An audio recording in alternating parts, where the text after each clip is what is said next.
Buenas noches, damas y caballeros. Bienvenidos a otro encuentro especial. Antes de comenzar, quiero saber quiénes me acompañan hoy. Comenten desde dónde están viendo y qué hora es por allá. Bueno, vayamos con el primer relato.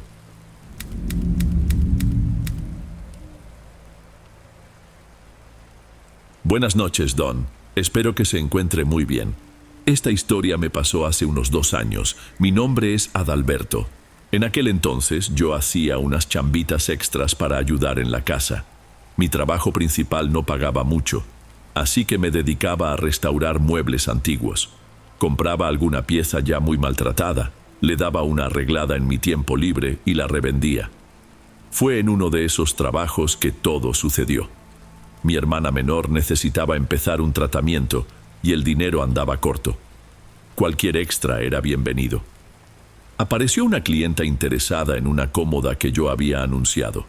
El único detalle es que vivía en un lugar más retirado, una colonia pequeña que está pasando una zona medio rural, pero pagaba bien y de contado. Me puse de acuerdo con un conocido que hace fletes y le llevamos el mueble hasta allá una tarde de sábado. La entrega fue tranquila, el problema fue el regreso. El muchacho del flete tenía otro compromiso y no podía esperarme. Para no gastar el dinero que acababa de recibir en transporte, tomé la decisión de la que me arrepiento hasta hoy. Decidí volver a pie. No era una distancia absurda, quizá unos 7 kilómetros. Mi error fue no calcular el tiempo. Cuando por fin tomé el camino de terracería que servía de atajo, ya era noche cerrada. Ese camino es extraño, atraviesa lo que antes fue una hacienda gigantesca y hoy es pura maleza alta y algunos árboles retorcidos. El aire ahí se siente distinto, más denso, con un olor fuerte a tierra mojada, aunque no hubiera llovido. Yo caminaba a paso rápido con la luz de una linterna de pilas muy común, de esas que uno compra en cualquier tlapalería. El haz de luz amarillento apenas y alumbraba algo. Intentaba concentrarme en el sonido de mis propios pies sobre el suelo, pero era imposible no notar el silencio alrededor, que solo rompía el ruido incesante de los grillos.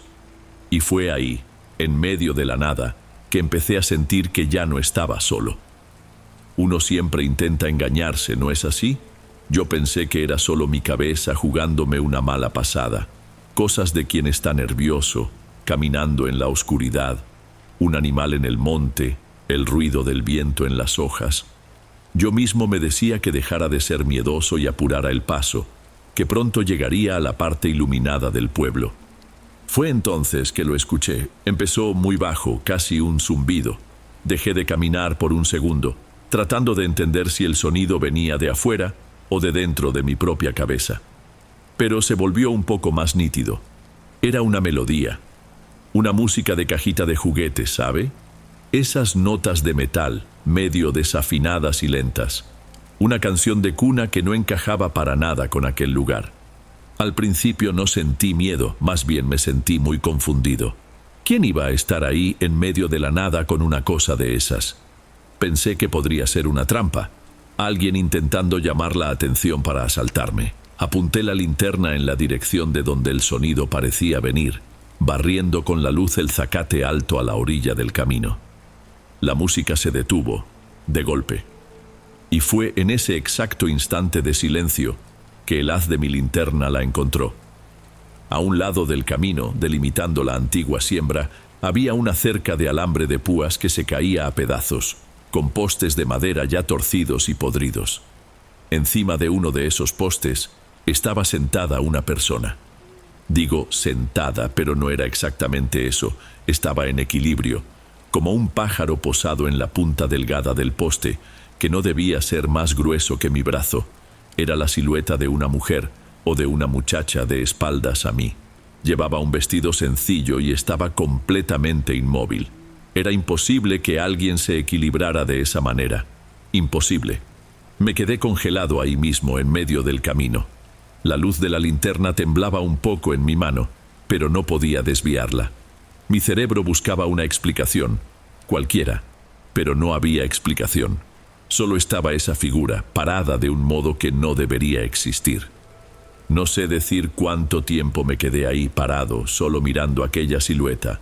Pudieron ser segundos, o minutos. En ese momento, solo existía la luz de mi linterna y esa figura extraña en la oscuridad. Entonces se movió. Lentamente, de una forma antinatural, su cabeza comenzó a girar en mi dirección. El cuerpo siguió de espaldas al monte, pero el cuello fue girando, girando, hasta que el rostro estuvo completamente de frente a mí. La luz de la linterna le iluminó la cara. Y lo que vi, Don, le juro que nunca más voy a olvidar lo que vi. Era el rostro de una chica, tal vez de unos 17 o 18 años. La piel era demasiado blanca, una blancura agobiante, casi del color de la cera. Pero fueron los ojos lo que hizo que mi cuerpo entero se paralizara. No tenía ojos. En su lugar, solo había 2 agujeros redondos, perfectamente negros y vacíos. Una sonrisa se abrió en aquel rostro pálido, una sonrisa amplia que no alcanzaba aquellos huecos oscuros. Y entonces saltó. No fue un brinco. Se lanzó del poste en mi dirección, pero en lugar de caer, flotó a un par de palmos del suelo. Vino directo, a una velocidad absurda, y pasó zumbando a mi lado. Mientras pasaba, escuché una risa. Era una carcajada baja y ahogada, que parecía venir del fondo de su garganta, pero su boca, la sonrisa, no se movían. Todo sucedió en un instante. Mi cuerpo se giró por puro instinto, tratando de seguir con la luz hacia donde se había ido. Pero no había nada detrás de mí. El camino estaba vacío y oscuro. El alivio duró una milésima de segundo.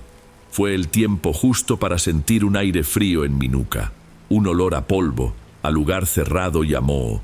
Estaba detrás de mí. Me di la vuelta con todo el cuerpo tieso y me topé con ella. Estábamos a 1 centímetro uno del otro. Podía ver los detalles ahora.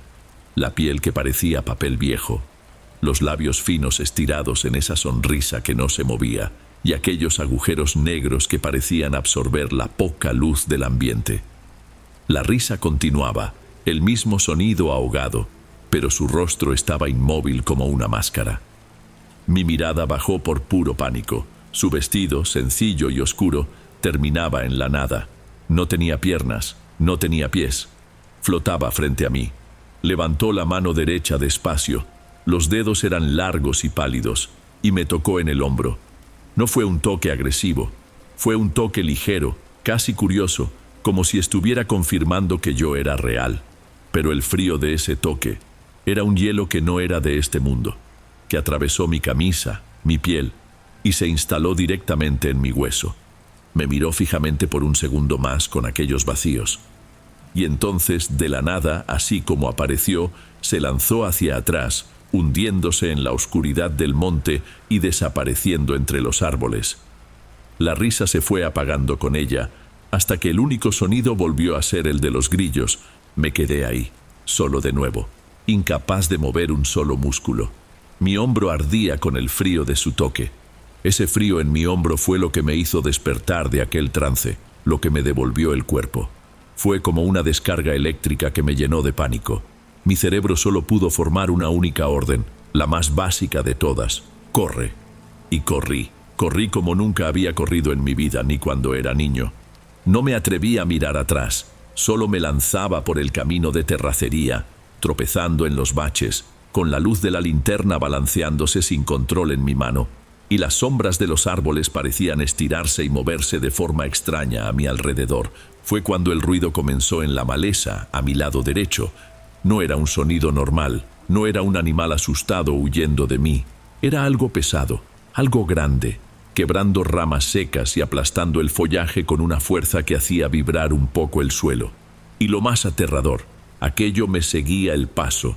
Yo corría como un loco en el camino, y el sonido de la cosa moviéndose dentro del monte cerrado se mantenía exactamente a mi lado. Era demasiado rápido, demasiado ágil para el peso que parecía tener. La curiosidad es una cosa estúpida. En medio de la desesperación, no aguanté. Giré la cabeza por una fracción de segundo y apunté la linterna hacia la oscuridad de la siembra. Lo vi, solo por un instante, pero lo vi. Ya no era la mujer, era una cosa. Una masa oscura y sin forma, baja y robusta, quizá del tamaño de un pecarí, pero no se parecía a ningún animal que yo conozca. Parecía un cúmulo de hojas podridas, ramas y tierra húmeda, todo pulsando y moviéndose como si fuera un solo organismo. Aquella cosa pasó por un pequeño claro entre dos árboles, y su movimiento no era el de un animal. Era una especie de deslizarse arrastrado, rápido y de una manera que no existe. El pánico me dio más fuerza para correr. Corrí todavía más rápido, sintiendo el aire quemar mis pulmones. Entonces empezó a lanzarme cosas. Primero un puñado de tierra y hojas que me golpeó la espalda. Luego una piedra pequeña que pasó zumbando cerca de mi cabeza. Estaba jugando, cazándome por diversión. Y por encima del sonido de mi propia respiración desesperada y de las ramas quebrándose, volví a escuchar la risa. La misma carcajada baja, ahogada, sin alegría. Venía de dentro del monte, venía de aquella cosa. Ya no sentía las piernas, solo las movía por puro instinto de supervivencia. Mi pecho parecía que iba a explotar en cualquier momento. Pero entonces, allá adelante, muy lejos, vi una luz. Una luz débil, amarillenta. Un poste. Era el comienzo del asfalto, el comienzo del pueblo. Era mi única oportunidad. Ver aquella pequeña luz me dio una esperanza. Junté la última gota de energía que tenía y corrí en su dirección, sin importarme nada más. El ruido en la maleza continuó por unos metros más, siempre a mi lado, con esa risa maldita empujándome. Cuando mis pies finalmente tocaron el asfalto irregular de la primera calle de la colonia, el ruido se detuvo. Me atreví a mirar hacia atrás, jadeando, apoyado en mis rodillas. El camino de terracería estaba oscuro y silencioso. No había señal de nada ni de nadie. La risa había desaparecido. Parecía que nada de aquello había sucedido de verdad. Pero el frío en mi hombro todavía estaba ahí, una mancha helada en mi piel. Ni siquiera sé cómo llegué a mi casa. Abrí la puerta y mi mamá, que estaba en la sala, se llevó un susto. Dijo que yo estaba pálido, que no tenía color, con los ojos desorbitados y temblando de pies a cabeza. Intenté hablar, contar lo que había pasado, pero los sonidos no salían. Tenía la garganta cerrada. En los días siguientes la cosa solo empeoró. Perdí la voz por completo durante casi una semana. Y cuando regresó, volvió mal. Tartamuda. Es algo que se me quedó. Cuando me pongo nervioso o intento hablar sobre aquella noche, me trabo. La tartamudez me ataca con fuerza. Una vecina nuestra, una señora ya grande que es curandera, vino a la casa por petición de mi mamá. Me hizo unas limpias, me pasó un ramo de ruda por el cuerpo y dijo que había agarrado un espanto muy fuerte de alguna cosa mala que se cruzó en mi camino. Poco a poco, el miedo crudo fue disminuyendo, pero nunca desapareció de verdad. Pero la parte que realmente me impide dormir bien hasta hoy sucedió a la mañana siguiente del encuentro. Desperté tarde, exhausto. Fui a la cocina y por la ventana vi algo en el umbral de la puerta de entrada. El corazón me dio un brinco en el pecho. Junté valor y fui a ver qué era. Era una de las jaladeras de la cómoda que yo había entregado. Una jaladera de metal, en forma de concha, que yo mismo había pulido y atornillado en su lugar. Estaba ahí, en el tapete de la entrada, rayada y torcida como si la hubieran arrancado con violencia. Para que eso estuviera ahí, significaba que la cosa no solo me había seguido. Había ido hasta la casa de la clienta, arrancado la jaladera, y luego la había traído hasta mi puerta. Aquella cosa no solo me había atacado en medio de la nada, sabía quién era yo, sabía dónde vivía, y dejó un recado. Un recordatorio de que el terror no se había quedado en ese camino. Me había seguido hasta casa. Nunca más he vuelto a caminar a pie por la noche, y a veces, cuando el silencio es total, creo que todavía puedo escuchar, muy a lo lejos, el sonido de una cajita de música desafinada.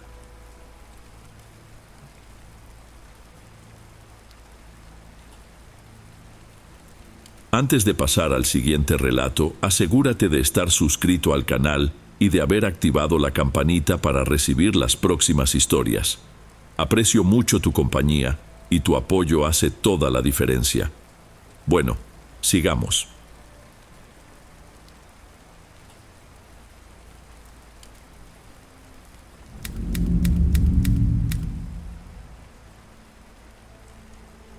Lo que voy a contar pasó hace algunos años, pero hasta hoy siento una vibra extraña cuando lo recuerdo. Éramos 4, más el perro. Yo, Matías, Gabriel, que era el mayor, Samuel y Brígida. Teníamos esa costumbre, al menos 2 veces al año, de agarrar carretera y acampar en algún lugar bien aislado, lejos de cualquier ciudad. Gabriel era el dueño de una camioneta Nissan ya medio madreada que aguantaba la carrilla, así que él terminaba siendo nuestro guía no oficial. El perro era suyo, un pastor belga llamado Billy, un animal muy dócil que ya había acampado con nosotros otras veces y era la alegría de la banda. En ese viaje en específico, fuimos a un área para acampar en la naturaleza, en un rincón de la Sierra Gorda de Querétaro, que un conocido de Gabriel le había recomendado. Era un lugar realmente apartado. Tuvimos que manejar por casi 1 hora en un camino de terracería que parecía no tener fin. Cuando finalmente bajamos de la camioneta, el aire era pesado. Tenía ese olor fuerte a hoja en descomposición, a tierra mojada. ¿Saben? El lugar era un pequeño claro, rodeado por un monte muy espeso, con helechos que nos llegaban a la altura de la cintura. Se podía sentir la humedad pegándose en la piel. Fue mientras descargábamos las mochilas y las casas de campaña que noté la primera cosa rara. Fue Billy. Lo normal era que saliera a explorar, corriendo como un loco para marcar el territorio. Pero, esa vez, no. No se alejaba de las piernas de Gabriel. Se quedaba con la cola baja, casi entre las patas, y soltaba unos ladridos cortos, ahogados, en dirección al monte. No le ladraba a un punto específico, sino a la línea de los árboles en general, como si todo el bosque fuera una amenaza. «¿Qué pasa, campeón?», dijo Gabriel dándole una caricia en la cabeza. «¿Oliste un coyote o qué?». Nos reímos, comentamos que tal vez el perro solo estaba extrañando el lugar nuevo. Ya saben cómo es. Uno siempre encuentra una explicación lógica para todo. Terminamos de armar el campamento y la inquietud de Billy acabó quedando en segundo plano, un detalle extraño que decidimos ignorar, al menos por ahora. La noche cayó de golpe, como siempre pasa cuando se está lejos de la ciudad. No existe ese crepúsculo lento. El cielo se apaga y ya está. Encendimos una fogata. Gabriel abrió el termo con café y Samuel, como siempre, agarró la guitarra para rasguear unas rolas que todos sabíamos cantar mal. El ambiente era bueno, ligero. El único que no se relajaba era Billy. Se quedaba acostado cerca del fuego, pero con las orejas alertas, atento a cada crujido de rama que venía de la oscuridad que nos rodeaba. Después de unas horas de plática me di cuenta de que las llamas se estaban debilitando. Dije que iría a buscar más leña. Durante la tarde, yo mismo había juntado un montón de ramas secas y gruesas y había hecho una pila bien acomodada cerca de un árbol a unos 10, quizá 15 pasos de nuestro campamento. Recordaba perfectamente el lugar. Había suficiente para aguantar toda la noche y que todavía sobrara. Solo que cuando llegué al sitio no había nada. El suelo estaba limpio, limpio de verdad, como si yo nunca hubiera apilado ni una sola ramita ahí. Regresé a la rueda de amigos pasándome la mano por la nuca, confundido. Lo primero que pensé, claro, fue que era una broma.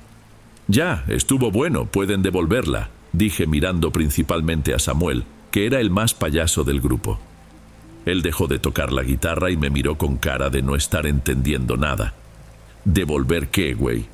«La leña, la pila de leña que dejé allá», insistí, apuntando hacia el árbol. Desapareció.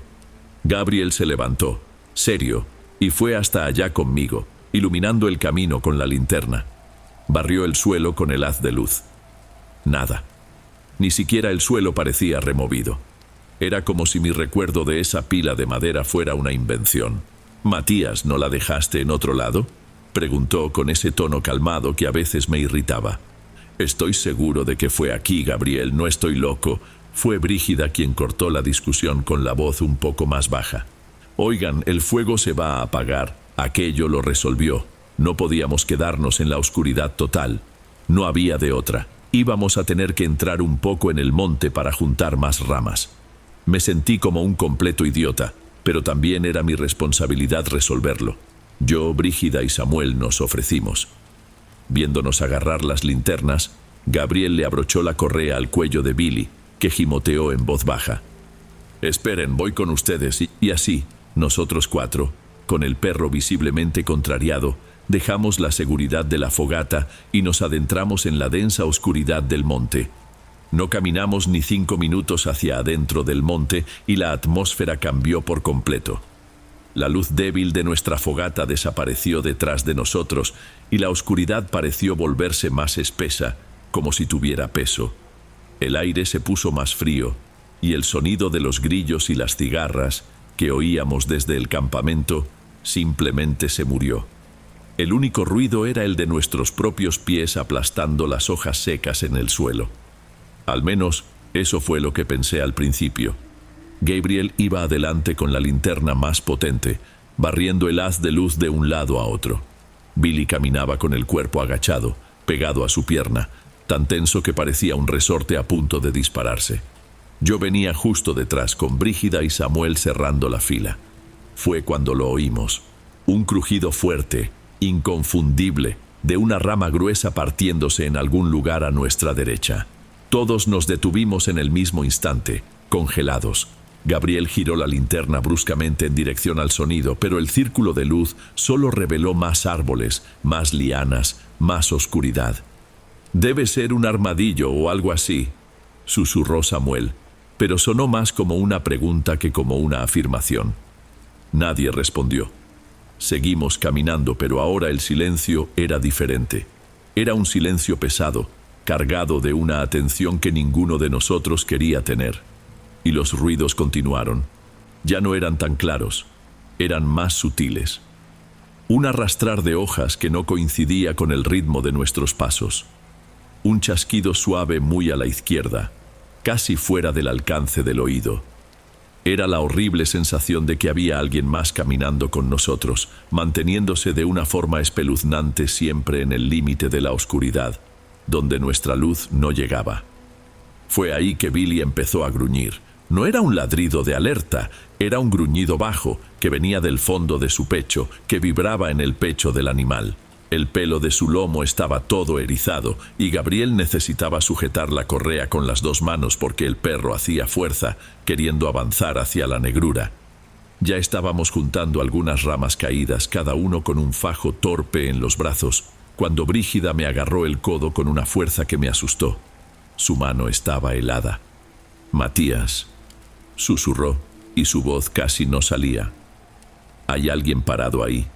Todo mi cuerpo se erizó, pero intenté mantener la calma. «¿Dónde, Brígida?» «Allí», señaló con la barbilla. «Detrás de ese árbol más ancho. Solo está mirándonos». Samuel, que estaba más cerca, apuntó su linterna de mano hacia donde ella indicaba. La luz fuerte y blanca bañó el tronco del árbol, los helechos alrededor, la tierra oscura. No había absolutamente nadie allí.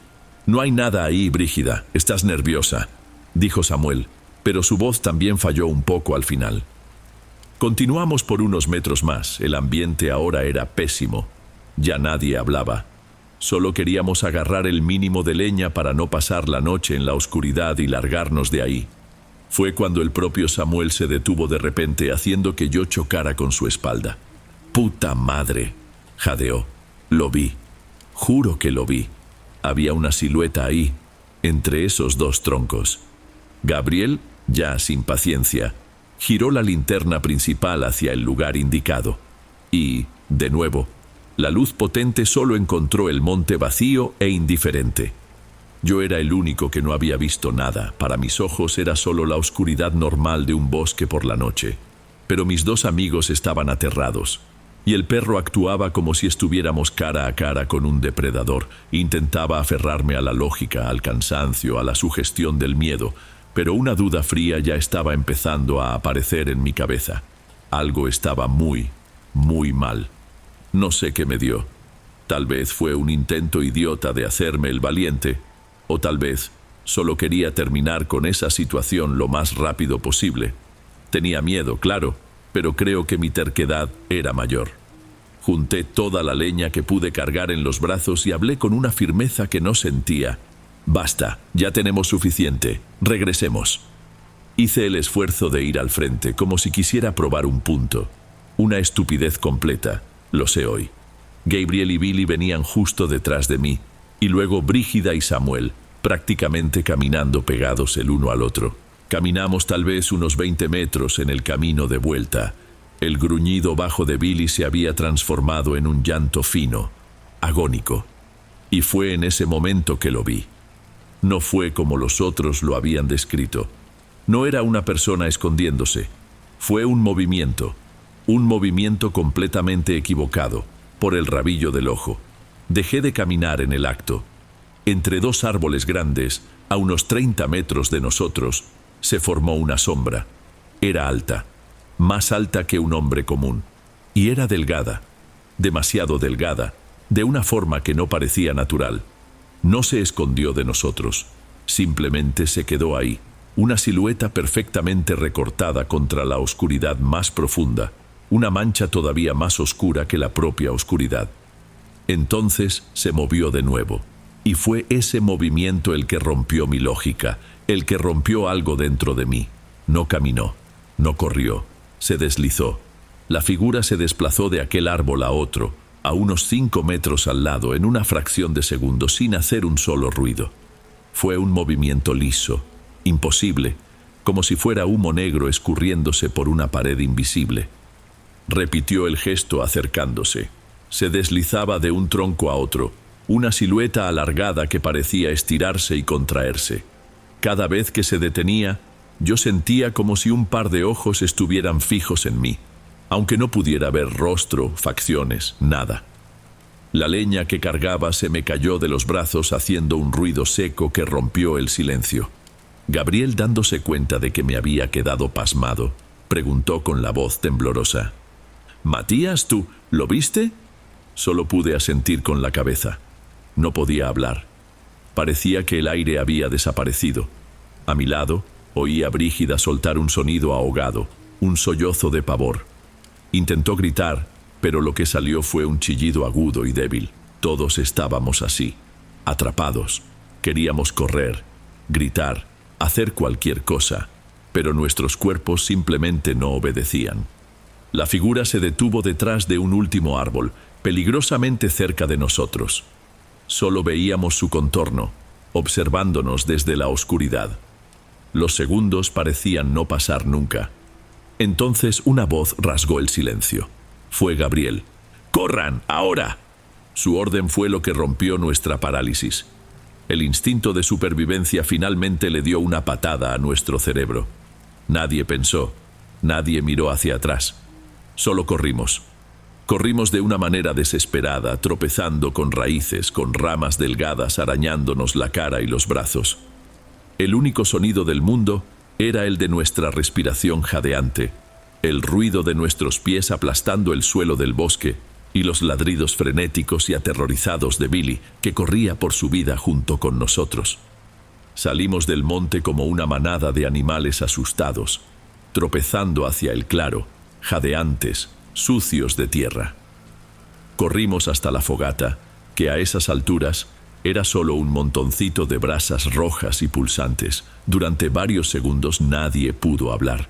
Nos quedamos ahí, encorvados, con las manos en las rodillas, tratando de jalar aire, con los pulmones ardiendo, intentando entender si todo aquello había sido real.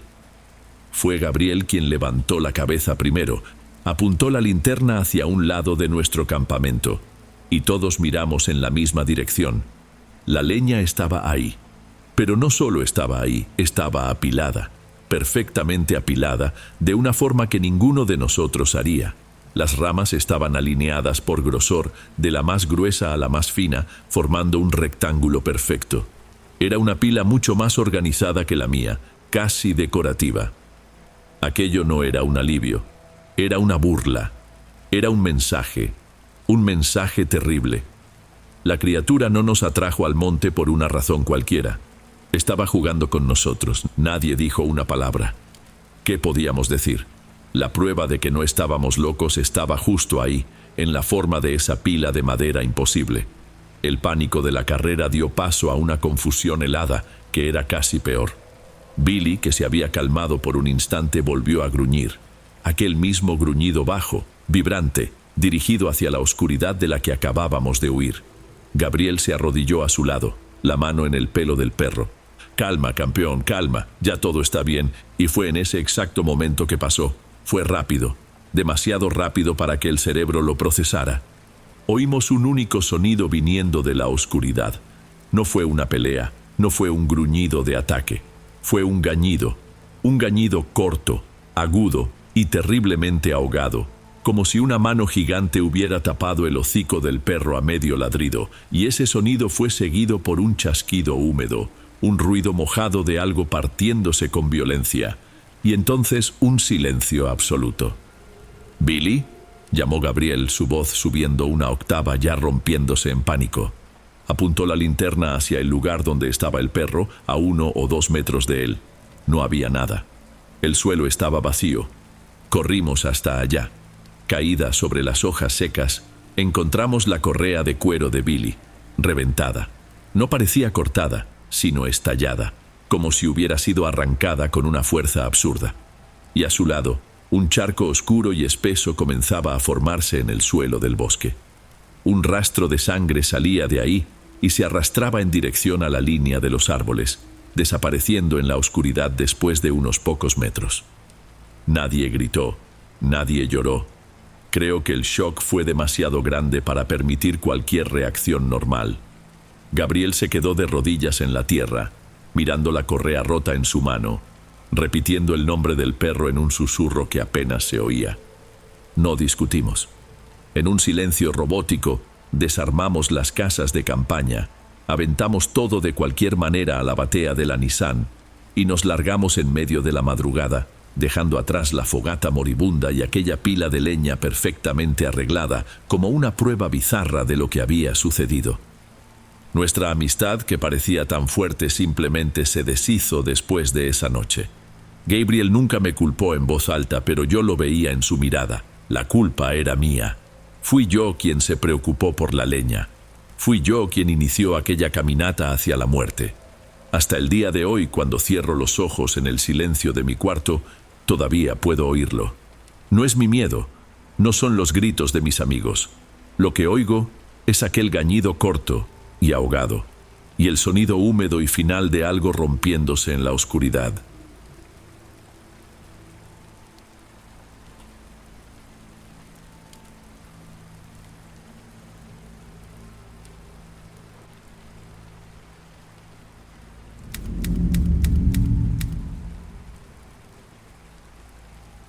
Mi nombre es Raúl, y decidí escribir porque necesito sacar esto de alguna forma. Y no tengo el valor para contárselo a nadie más de mi familia o amigos. Lo que me pasó fue hace unos 6 meses, pero el recuerdo no se desvanece. Se siente como si hubiera sido anoche. Todo comenzó en el cumpleaños de un gran amigo, Víctor. Él vive con su familia en un rancho, uno de esos lugares tranquilos, alejado de todo, con una casa con porche, un patio enorme de tierra y ese olor a monte que suele calmar a la gente. La fiesta fue en ese ambiente. Una carne asada sencilla, una bocina tocando unas rancheras y todos platicando fuerte, riéndose. Yo me quedé encargado de ayudar en el asador y, naturalmente, me fui tomando unas cervezas. Una aquí, otra allá. Para cuando me di cuenta, el sol ya había desaparecido y el cielo estaba despejado, lleno de estrellas.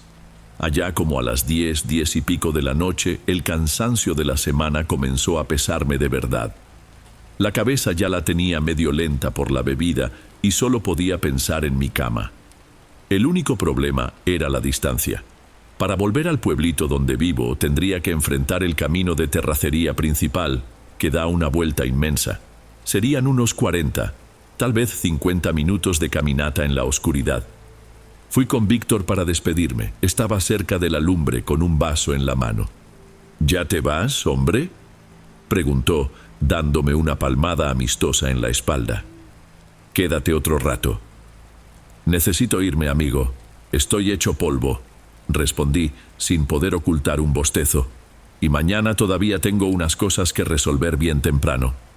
Él pensó por un instante mirando hacia el fondo del terreno. Si el problema es la distancia, ¿por qué no tomas el atajo por la vereda de la cantera?, sugirió, apuntando con la barbilla en dirección a una reja de alambre de púas. En unos 15 minutos sales casi en la entrada del pueblo. La idea me pareció un alivio inmediato, pero luego completó con una media sonrisa en el rostro. La gente de antes cuenta unas historias de ahí, dicen que es un lugar medio pesado, pero, seguro son puros cuentos de viejos, ¿no? En ese momento, con la mente nublada, la parte del lugar pesado me sonó como una simple tontería. Yo solo podía pensar en el tiempo que me ahorraría. La flojera le ganó a la prudencia. Le di las gracias, le di un abrazo y caminé en dirección a aquella reja sintiendo ya la hierba húmeda por el sereno en mis zapatos. En cuanto pasé la reja de alambre, el sonido de la fiesta disminuyó de golpe, como si alguien hubiera cerrado una puerta. La vereda era exactamente como la describió Víctor, un camino estrecho de tierra, apretado entre un cafetal de un lado y una cerca de alambre del otro. Al principio, hasta me sentía confiado, caminando a buen ritmo, solo pensando en llegar pronto. La luna, que se veía tan clara allá en el patio de la fiesta, aquí su luz apenas lograba pasar entre las hojas. Después de unos 5 minutos, el silencio de la noche comenzó a cambiar. Ya no era esa quietud pacífica del campo. Era un silencio pesado, denso, que parecía ahogar todo. Mis propios pasos sobre la tierra suelta sonaban exagerados. Oía un arrastrar de hojas secas que venía de en medio del cafetal. Un sonido constante que me acompañaba. Intentaba convencerme. Ha de ser un armadillo, un tlacuache, algo normal del campo. Pero la sensación era extraña. Cuando yo dejaba de caminar, el sonido también se detenía. Era volver a moverme para que recomenzara, siempre a la misma distancia. El valor que me dio la cerveza se fue disipando y un miedo feo comenzó a apoderarse de mí. Me sentí como un idiota por haberme metido ahí. Es tu cabeza, Raúl, me decía a mí mismo en pensamiento. Oyes una historieta y ya te sugestionas. Pero la sensación de no estar solo no se iba. Era una molestia en la nuca, la certeza casi física de que había ojos observándome desde la oscuridad entre las matas de café. Apresuré el paso, con el corazón ya latiendo de una forma diferente. La vereda comenzó a subir una loma baja y se volvió aún más cerrada, con las ramas de los árboles uniéndose sobre mi cabeza como un túnel. Fue entonces cuando lo oí. Y no era un animal, fue un silbido, un único silbido, fino y agudo. Vino de mi derecha, de dentro del cafetal, demasiado cerca. Me congelé en el sitio. Cada músculo de mi cuerpo se puso rígido. Esperé, conteniendo la respiración, tratando de oír cualquier otra cosa. Nada, solo el sonido de los grillos, que de repente pareció volver con toda su fuerza. Por un segundo pensé en dar media vuelta y correr de regreso a la fiesta, sin importarme la vergüenza. Pero ya debía de estar a mitad de camino. Regresar parecía tan aterrador como continuar. Respiré hondo. Saqué el celular del bolsillo más para tener el alivio de una luz en la mano que por su utilidad, y seguí adelante, ahora a un paso mucho más rápido. La subida de la loma era corta, pero pareció durar una eternidad. El débil haz de luz del celular solo me mostraba un círculo de tierra y hojas secas frente a mí, lo que hacía que la oscuridad alrededor fuera aún mayor. Ya no miraba a los lados, solo al suelo, enfocado en llegar a la cima de esa elevación. Y cuando llegué, la vereda se ensanchaba, abriéndose a un pequeño claro. La vegetación allí era más baja, y la luz de la luna volvía a iluminar el lugar. En el centro de ese claro había una piedra, una roca enorme, lisa y oscura, casi del tamaño de un bocho. Y sentado en lo alto de ella, de espaldas a mí, había alguien. Mi primera reacción fue un alivio tan grande que se me aflojaron las piernas. No era un animal, no era un espanto, era solo una persona. Por la silueta, parecía un niño. En ese segundo, toda la tensión de la caminata me pareció ridícula, pero el alivio se deshizo tan rápido como llegó. Mi cabeza empezó a funcionar de nuevo. ¿Qué estaría haciendo un niño ahí, solo, a esas horas? Me quedé parado a unos 10 metros de distancia, con el celular todavía apuntando hacia abajo. La figura no se movía. Traté de sonar tranquilo, normal. Me aclaré la garganta que estaba completamente seca. «Oye, buenas noches», dije, con la voz un poco temblorosa. «¿Todo bien por ahí?». La figura se giró lentamente. Incluso a la distancia, vi que era pequeño, un niño. Se inclinó hacia adelante, como si me estuviera analizando. Y entonces respondió. La voz no era de niño. Era un chillido agudo, fino, que rasgó el silencio de la noche. Era el mismo sonido del silbido de antes, pero ahora formando palabras. «Todo perfecto», dijo esa cosa, y remató con una risita cortante. Un sonido que no parecía venir de una garganta, sino del propio aire alrededor. «¿Y contigo?». Mi cuerpo se paralizó.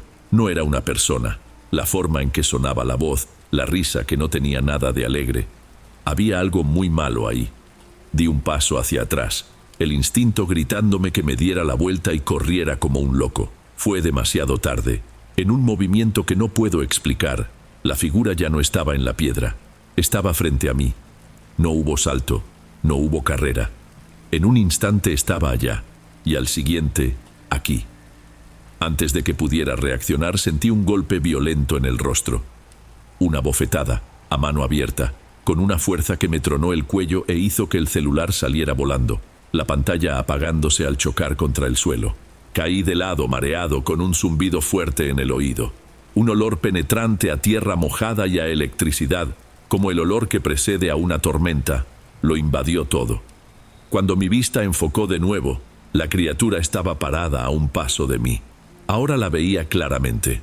Era un niño, sí, pero su piel era oscura como el suelo del monte, y sus ojos parecían dos canicas negras y brillantes, sin vida. Abrió una sonrisa, pero la sonrisa no llegaba a esos ojos. El shock del golpe, el zumbido en el oído, todo me dejó desorientado, y esa confusión se mezcló con una oleada de rabia. Una rabia que nació del puro miedo. No pensé. Fue puro instinto. Me levanté de un salto y me fui sobre esa cosa con el brazo ya preparado, apuntando justo al centro de esa cara sonriente. Mi puño no golpeó nada. Atravesó la figura con una distorsión extraña, como si hubiera golpeado humo, y el aire en ese lugar se heló por un instante. No hubo impacto, ninguna resistencia. La sensación fue tan bizarra, tan contraria a toda lógica, que me desequilibró. Si yo no podía tocarlo, él sí podía tocarme a mí. Apenas me recuperé y sentí otro golpe, uno seco en la espalda que me arrojó de rodillas a la tierra húmeda. La risita fina volvió, más fuerte y pareciendo venir de todos lados al mismo tiempo. Entonces sentí una mano aferrarse a mi tobillo. Era pequeña, pero tenía una fuerza descomunal y estaba fría como una piedra sacada del fondo de un río. Empezó a arrastrarme. Me jalaba con una facilidad absurda hacia la oscuridad del cafetal, y yo me retorcía en el suelo, intentando agarrarme de lo que fuera. Mis uñas se clavaban en la tierra, buscando una raíz, una piedra, cualquier cosa para sostenerme. Logré aferrarme a una raíz gruesa que sobresalía del suelo. Esa cosa tiraba, y yo sentía la articulación de mi hombro crujir con la fuerza que hacía para no ser llevado. Tuve la certeza de que iba a morir, que sería arrastrado a la mitad de ese monte para desaparecer para siempre. En medio de la desesperación, un recuerdo antiguo vino a mi mente, una imagen de mi abuela diciéndome que rezara cuando le tenía miedo a la oscuridad. Las palabras brotaron de mi boca sin que yo pensara, un murmullo atropellado y patético. Dios te salve, Reina y Madre, de misericordia, vida, dulzura y esperanza nuestra. Dios te salve. En cuanto salió la primera frase, el agarre en mi tobillo se intensificó, como un espasmo de pura rabia. La criatura soltó un chillido, un sonido agudo, lleno de odio, que no tenía nada que ver con la risa de antes. Por un instante el agarre se aflojó, un único instante. Fue mi oportunidad. Jalé mi pierna con toda la fuerza que me quedaba, liberándome de la mano helada, y me impulsé para ponerme de pie. No me atreví a mirar atrás. Solo corrí. Corrí como un animal asustado, como nunca en mi vida había corrido. Bajé el resto de la vereda tropezando con mis propias piernas, con el sonido de aquel chillido horrible resonando en mi cabeza. Solo me detuve cuando la vereda terminó y prácticamente caí fuera de ella, en el camino de tierra de mi pueblo, jadeando, bajo la luz amarillenta y segura de un poste. Me quedé ahí, bajo la luz del poste, no sé por cuánto tiempo, solo tratando de controlar la respiración que me desgarraba el pecho. Cuando finalmente tuve fuerzas para moverme, caminé el resto del camino a casa de forma automática, mirando hacia atrás cada pocos pasos. Mis manos temblaban tanto que casi no pude meter la llave en la cerradura. Amanda, mi esposa, se despertó con el ruido que hice al entrar. Apareció en el pasillo, con la cara arrugada de sueño y los ojos abiertos por el susto, mientras yo cerraba la puerta con llave y le ponía el seguro 2 veces, como si el mismo diablo estuviera del otro lado. ¿Raúl? Por Dios, ¿qué pasó?, preguntó con la voz llena de preocupación. Estás todo sucio. ¿Te asaltaron? ¿Te peleaste con alguien? Solo pude negar con la cabeza sin poder articular palabra. Fui directo a la cocina y me bebí 3 vasos de agua, uno tras otro. Poco a poco, intenté contarle lo que había pasado. Las palabras salían inconexas, la historia de un borracho que vio cosas en el monte. Ella escuchó todo en silencio, su expresión cambiando de preocupación a incredulidad y finalmente a una especie de miedo.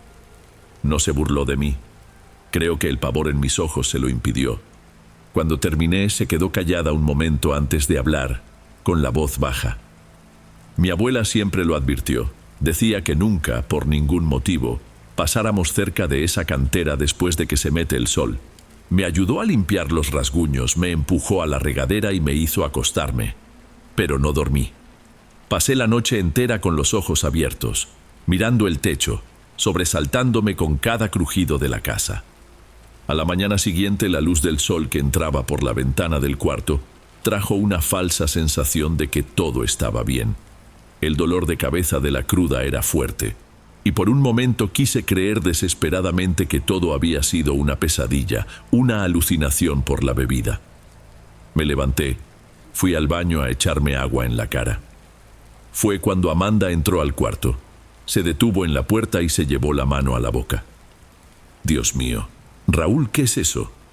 ¿Eso qué?, pregunté, sin entender. Tu cara, voltéate a la luz. Me acerqué al espejo, todavía medio atontado, y la marca estaba ahí. En el lado del rostro donde había recibido la bofetada, estaba el contorno perfecto de una mano. Estaba rojiza, nítida contra mi piel. Una mano pequeña con dedos finos, del tamaño de la mano de un niño. En ese momento, el miedo dejó de ser solo un recuerdo y se convirtió en algo real, que ya no se va a ir. No era un cuento, no era una alucinación, era real. La marca se quedó ahí, visible, por casi una semana entera antes de desaparecer. Hoy le doy la vuelta que sea necesaria. Nunca más me he acercado a esa vereda. Pero, a veces, cuando la noche está muy quieta y el viento silba afuera, todavía me paralizo. Y juro que, detrás del sonido del viento, alcanzo a oír una risita fina y cortante. La culpa fue mía. Fui terco. Me arriesgué para ver qué pasaba. Y ahora sé, de la peor forma posible, que existen cosas en la oscuridad que simplemente debemos dejar en paz.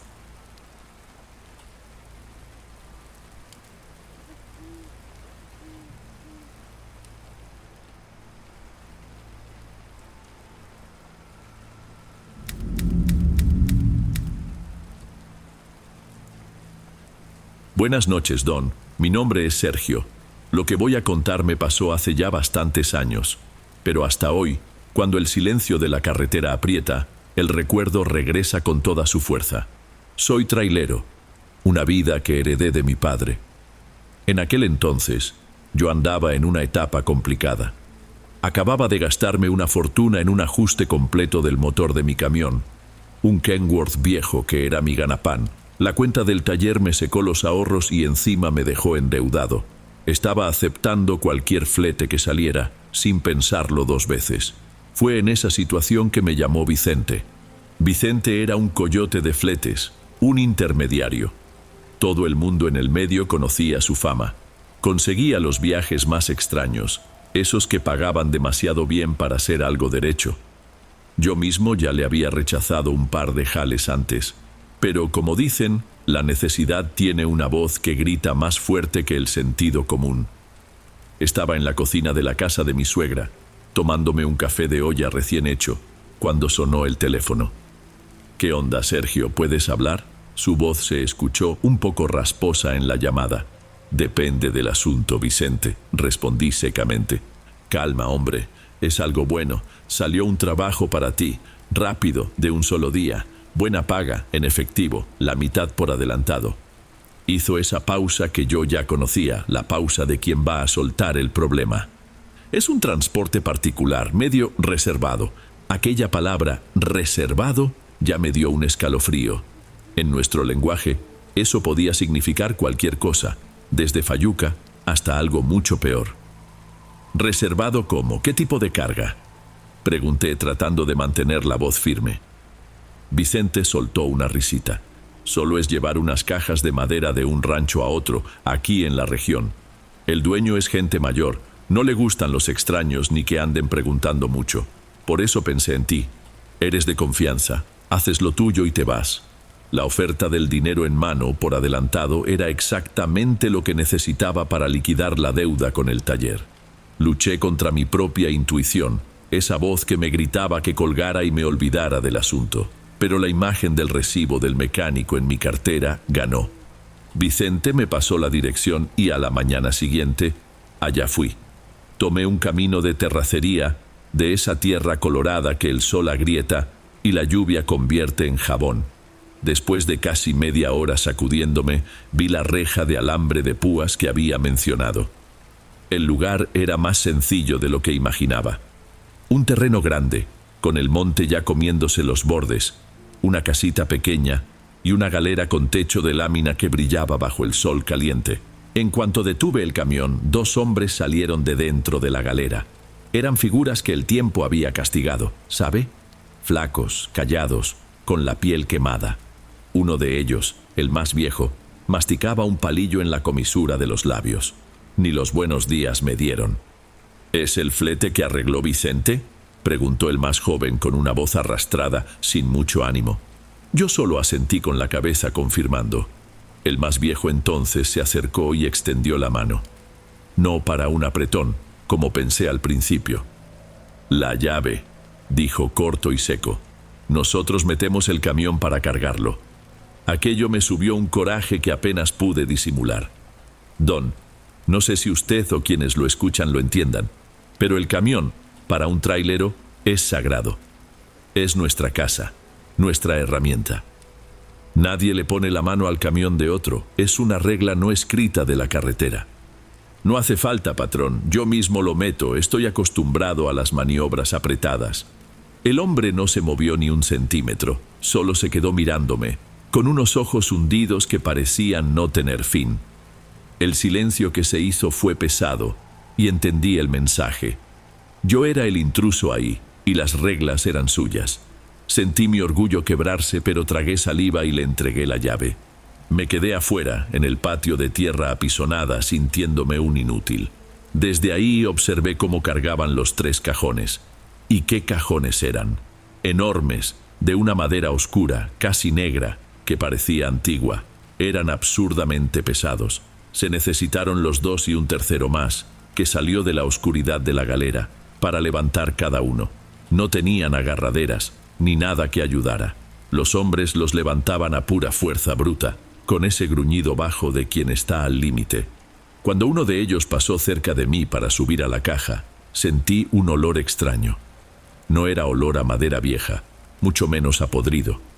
Era algo químico, dulzón, mezclado con un olor fuerte a tierra mojada, a sótano. Fue ahí que noté un detalle. La madera era visiblemente antigua, pero las rendijas y las esquinas de abajo estaban llenas de una tierra oscura y húmeda. Tierra fresca, como si acabaran de desenterrar aquello. Después de que cerraron la caja, el mismo hombre me devolvió la llave. Junto con ella, me extendió un sobre de papel estraza, grueso. Ahí está lo acordado, lo checas después. Ahora nomás entrega y listo. ¿Y a quién le entrego?, pregunté, guardando el dinero en el bolsillo sin siquiera mirarlo. Señaló con la barbilla en dirección al camino. Síguele derecho por esa brecha, vas a dar a la entrada del rancho La Providencia. Un señor te va a estar esperando, vas a saber quién es. Descargas, no firmas nada y no se necesita plática. ¿Entendido? Asentí con la cabeza, me subí al camión y me largué de ahí sin siquiera mirar por el retrovisor. El camino de terracería se extendía frente a mí, un corte rojo en medio del monte seco. No se veía una casa, ni un poste de luz, nada. Solo el sol del mediodía calentando la cabina y la polvareda que yo levantaba, formando una nube que me seguía. El celular, como era de esperarse, estaba completamente sin señal. Era solo yo, el rugido del motor y esa carga extraña en la caja. Los cajones en sí no hacían ningún ruido, pero su presencia parecía pesar en el aire. Y con el calor aumentando, aquel olor que sentí en el rancho comenzó a invadir la cabina. Era un olor débil, pero empalagoso. La mezcla de lo químico dulzón con tierra húmeda. Mi cabeza empezó a maquinar, tratando de encontrar una explicación que tuviera sentido. ¿Piezas de tractor antiguo? ¿Obras de arte de algún artista excéntrico? Necesitaba una respuesta lógica para calmarme, pero ninguna parecía suficientemente buena. Llevaba manejando casi una hora en una monotonía tensa, cuando pasé por una curva cerrada, al borde de un pequeño barranco. Fue ahí donde vi la primera cruz, sencilla, de madera, clavada en la tierra. Desafortunadamente es algo que uno se acostumbra a ver en las carreteras, pero esta parecía nueva, la madera todavía clara. El nombre, pintado a mano con una tinta negra y gruesa, se leía perfectamente. Abelardo, 2001. Me pareció triste, claro, pero seguí mi camino. El problema fue que, unos 50 metros más adelante, había otra, igualita, en la misma posición. Benito, 2002. En ese momento sentí que el sudor de la frente se me enfriaba. Aquello no estaba bien. Eran muy parecidas, demasiado alineadas. Reduje la velocidad, casi deteniéndome, con los ojos fijos en la orilla del camino. No hubo duda. Poco más adelante la tercera cruz, misma forma, misma tinta. Ciro, 2003. Abelardo. Benito. Ciro. 1 por año, en secuencia. Detuve el camión en el acotamiento. El motor seguía vibrando, pero, fuera de eso, el silencio era absoluto. Miré aquellas 3 cruces. Una de ellas tenía el resto de una flor de plástico, descolorida por el sol, amarrada con un alambre. Aquello no era un homenaje a víctimas de un accidente. Era una marca, una advertencia. Sentí que los vellos de los brazos se me erizaban, incluso con el calor sofocante. Regresé a la cabina lo más rápido que pude. Le puse seguro a la puerta y pisé a fondo. El resto del trayecto fue un infierno. Cualquier crujido de la suspensión, cualquier piedra que golpeaba debajo del chasis me hacía saltar. En una subida más pronunciada, donde tuve que meter primera, la carga en la caja se acomodó con un golpe sordo y pesado. Y en ese momento, se lo puedo jurar por lo más sagrado, sentí algo rodar allá adentro. No como una caja que se vuelca, sino como un cuerpo pesado que gira sobre su propio eje. Mi primera reacción fue querer parar, abrir la caja, revisar los amarres. Pero la imagen de las 3 cruces vino a mi mente. Y el recuerdo de la voz del hombre. No vuelvas aquí. No iba a abrir esa caja por nada en este mundo. Aproveché una frenada más fuerte y miré por el espejo retrovisor pequeño, el que me daba una vista mínima de la caja a través del cristal trasero de la cabina. Una rendija de luz del sol entraba por la lona mal cerrada e iluminaba un pedazo del primer cajón. Fue cuando vi la marca. No era un rasguño, era un símbolo quemado en la madera oscura, profundo, como los que usan para herrar el ganado.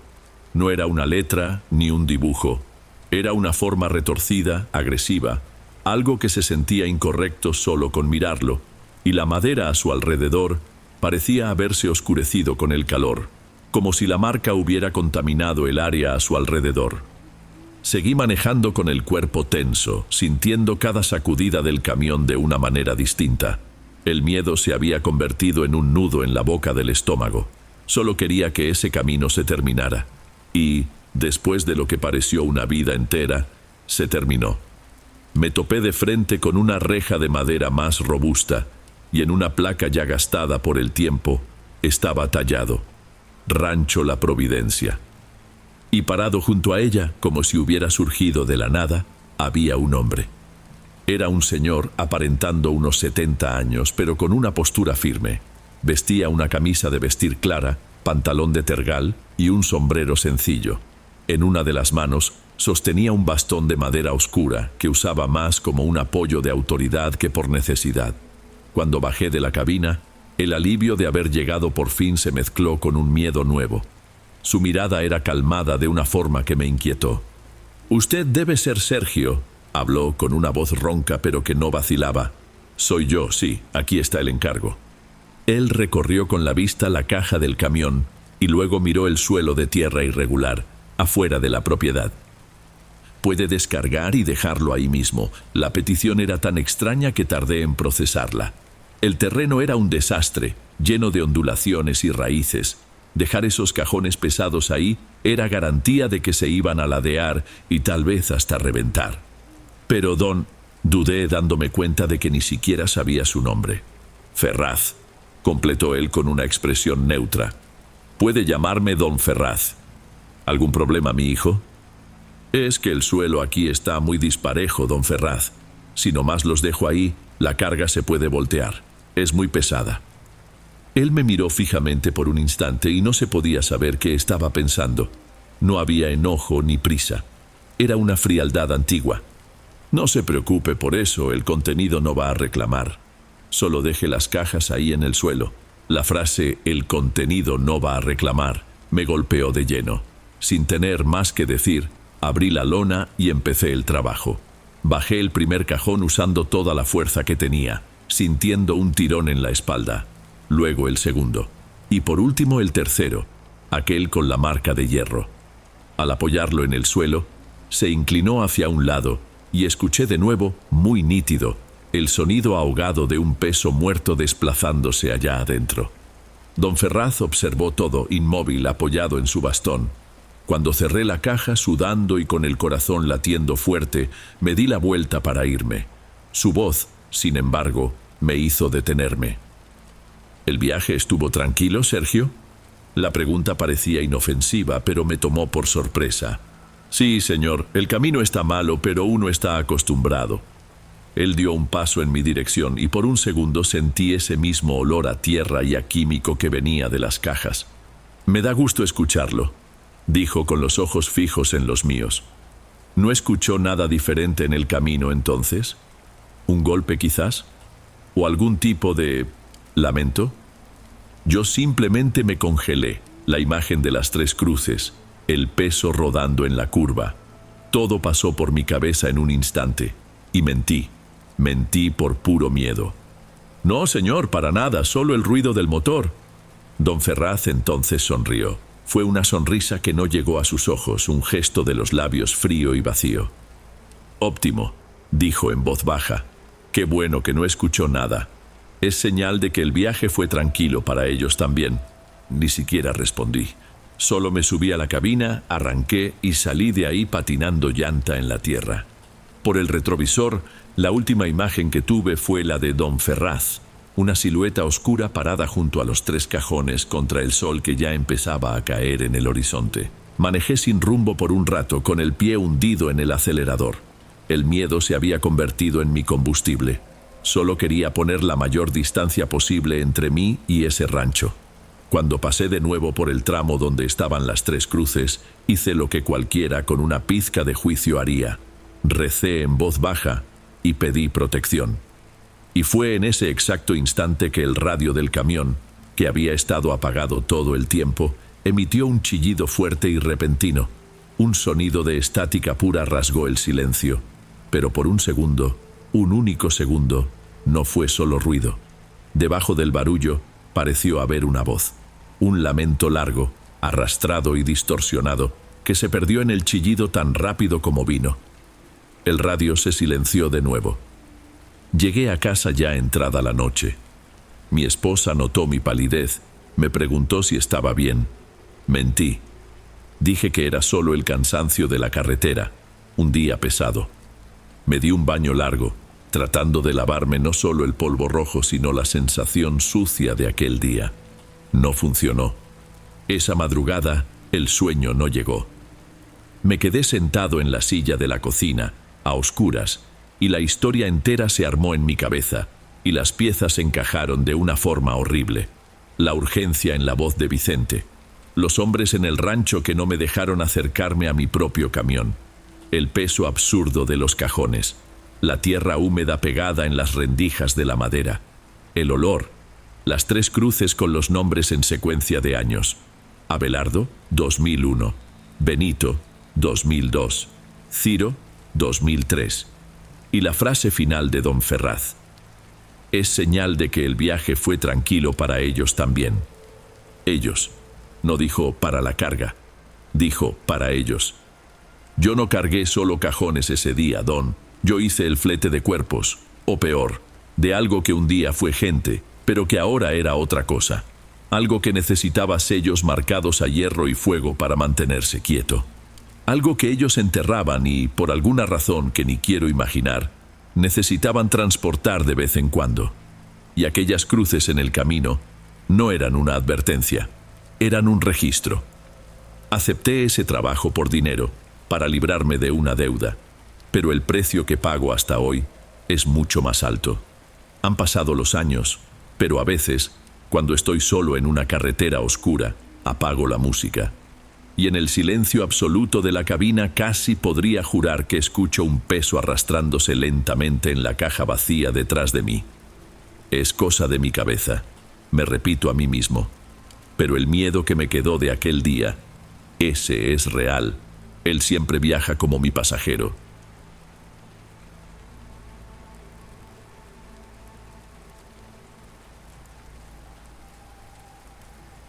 Bueno, amigos, estos fueron los relatos de hoy. Espero de corazón que les hayan gustado. Subo nuevos videos todos los días y me dará mucho gusto verlos en los próximos.